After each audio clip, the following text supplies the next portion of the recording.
warahmatullahi wabarakatuh. Halo teman-teman, ketemu lagi dengan aku Rani Kartika dalam channel YouTubeku yang tentunya berbagi informasi seputar hukum, seputar kampus, perkuliahan, dan juga mahasiswa. Nah, pada video kali ini aku ingin berbagi tips untuk masyarakat luas terkait dengan jual beli tanah gitu ya. Karena aku banyak sekali membaca pertanyaan kalian di kolom komentar terkait dengan masalah transaksi jual beli tanah.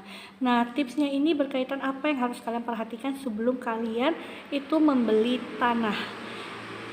Tidak berlama-lama, sebelum aku lanjutkan, pastinya kalian harus bantu aku dukung channelku dengan klik tombol subscribe bagi yang belum, lalu kemudian jangan lupa nyalakan lonceng notifikasi supaya kalian bisa tahu update video terbaru dari channelku.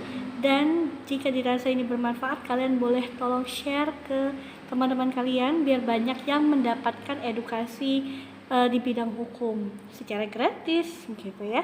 Dan mari kita bahas. Teman-teman, sebelum aku jelaskan, sebelum aku bahas gitu, aku mau minta maaf terlebih dahulu kalau kalian mendengar suara berisik begitu ya. Mungkin kalian dengar kayak suara kendaraan karena memang tempat tinggalku itu persis di pinggir jalan raya teman-teman, dan juga di samping tempat tinggalku ini kebetulan ada orang buka usaha bengkel gitu ya. Jadi kalau misalnya terdengar bunyi suara mesin juga, nah itu datangnya dari sebelah gitu ya. Nah teman-teman, terkait dengan kenapa aku mau berbagi tips jual beli tanah buat kalian gitu ya, karena aku banyak membaca di kolom komentar gitu problem-problem masalah yang muncul pada saat orang transaksi jual beli tanah. Jadi ada yang bilang kalau udah nyerahin uang tapi kok si penjualnya malah nggak ngurus ke notaris gitu ya, uangnya sudah dibayar tunai tapi kami juga belum dapat sertifikatnya. Nah itu jadi banyak sekali yang komentar seperti itu. Nah karena itulah aku mau berbagi informasi hukum ini. Yang pertama teman-teman, kalau kalian mau membeli tanah, jadi perhatikan yang paling utama adalah status tanahnya. Jadi kalian pastikan dulu, tanyakan kepada penjual, ini status tanahnya apa? Apakah memang status tanah hak milik, atau misalnya HGB, hak guna bangunan, atau misalnya hak guna usaha atau hak pakai. Kenapa kalian harus tahu tentang status tanahnya ini apa? Karena biar jelas, kalau misalnya selain dari hak milik, yakni HGB, HGU, hak pakai, maka itu peruntukan tanahnya beda-beda teman-teman, dan itu punya jangka waktu. Jadi nggak seperti tanah dengan status hak milik. Kalau hak milik itu tidak ada jangka waktunya karena dia akan berlangsung secara terus-menerus dan turun-temurun. Nah itu dulu dipastikan. Yang kedua teman-teman, itu pastikan status pemilik tanah itu siapa. Nah ini penting karena jangan sampai pernah nih ada pertanyaan yang masuk, dia udah beli, udah bayar, ternyata sertifikat tanahnya itu oleh si penjual itu belum balik nama atas milik si penjual, tetapi masih milik pemilik yang lama pada saat si penjual itu dulu beli tanah sama pemilik aslinya. Nah kayak gitu kan ribet, dan ternyata diketahui bahwa si pemilik tanah yang asli itu sudah meninggal. Nah pastikan ya teman-teman ya, jangan tergiur, saranku jangan tergiur dengan tanah, oh ini karena tanah milik tetangga aku nih gitu ya, udah pasti aman, jangan. Lalu kemudian bisa tergiur dengan harganya yang murah gitu ya, dijual murah, jangan juga langsung buru-buru tertarik untuk membeli. Pastikan status pemilik tanahnya ini atas nama siapa.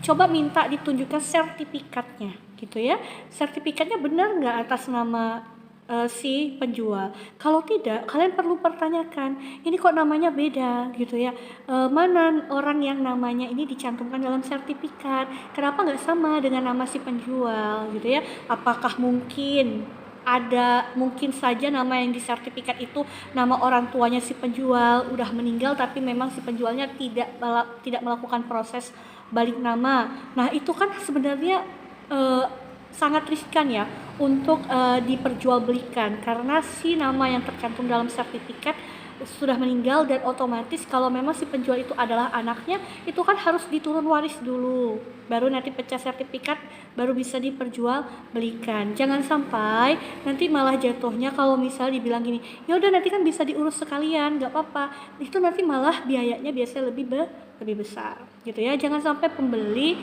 itu dirugikan gitu ya. Lalu kemudian ini rata-rata harus minta ya ditunjukkan sertifikatnya. Jadi jangan, iya ini punya saya kok segala macam, jangan. Kalau dia nggak bisa nunjukin sertifikat, ya tolong dipertimbangkan lagi untuk kalian membeli tanah tersebut. Karena ada juga pertanyaan dari netizen yang masuk di komentar YouTubeku, itu bilang kalau ternyata pas udah bayar baru ketahuan kalau tanahnya itu belum bersertifikat, teman-teman, masih alas hak. Nah, alasan si penjual adalah tenang aja, nanti kan bisa diurus berbarengan nih sama komplek yang lain, PTSL maksudnya ya mungkin. Nanti kan bisa sekali jalan, gak usah khawatir. Jangan dulu gitu ya. Pastikan dulu si penjualnya urus permohonan hak pendaftaran tanahnya gitu. Kalau misalnya, ya memang bisa sih sebenarnya sekali jalan urus di notaris untuk mendapatkan sertifikat tanahnya, nanti baru itu dibalik nama, itu bisa, tapi prosesnya panjang dan biayanya akan ada tambahan biaya lagi, casnya. Apakah kalian mau menanggung beban biaya tambahan seperti itu? Nah, itu kembali lagi ke kalian. Kalau nggak mau, suruh dulu penjualnya untuk urus permohonan pendaftaran haknya, baru kalau sudah ada sertifikat, kalian baru agak aman gitu ya, agak tenang mau beli tanah si penjual tersebut. Nah, lalu udah 3 ya.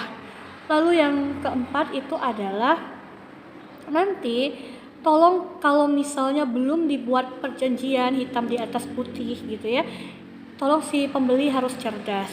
Jangan dulu uang itu diserahkan gitu. Dan banyak sekali masyarakat ini yang transaksi jual belinya tidak melibatkan peran notaris. Teman-teman harus tahu. Transaksi jual beli tanah itu harus dengan adanya bantuan dari pejabat umum yang berwenang untuk itu. Nah, kata undang-undang, kewenangan untuk membuat akta jual beli terkait tanah itu ada pada PPAT. PPAT itu pejabat pembuat akta tanah. Kalian bisa cek video-videoku, itu banyak sekali penjelasan seputar tanah dan notaris PPAT. Mungkin kalian masih asing dengar PPAT. Biasanya PPAT itu satu kesatuan jabatannya dengan notaris. Kalian mungkin lebih sering dengar kata notaris dibanding PPAT. Nah, biasanya notaris bisa menjabat juga sebagai PPAT, pejabat pembuat akta tanah. Kalau notaris aja dia tidak berwenang untuk membuat akta berkaitan dengan pertanahan, teman-teman paham ya bedanya. Notaris itu kalau notaris akta-akta yang dibuat selain objeknya tanah, misalnya buat akta perkumpulan, akta perusahaan, buat surat kuasa menjual, misalnya begitu. Dan notaris biasanya memang menjabat sebagai PPAT. Jadi kalau aku bilang urus ke notaris PPAT ya, kalian harusnya sudah paham gitu ya. Nah, masalahnya masyarakat kita banyak sekali yang menyerahkan uang itu lebih dulu ke penjual, tidak diiringi dengan pembuatan perjanjian jual belinya. Padahal perjanjian jual beli itu harus ada dibuat sebagai dasar bahwa telah terjadi transaksi ya, dan itu sebagai alat bukti nantinya.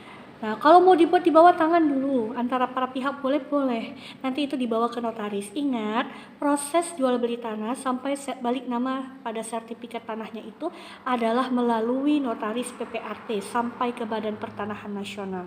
Kalau peralihan hak atas tanah melalui jual beli tanah, tidak bisa kalian itu mengajukan permohonan langsung ke BPN karena tahapannya ada banyak, teman-teman. Dimulai dari pembuatan akta oleh notaris PPAT, lalu kemudian nanti pembayaran pajak-pajak, baru sampai tahapan balik nama di kantor Badan Pertanahan Nasional. Jadi jangan males ya untuk itu, supaya aman. Karena apa? Ini objeknya tanah.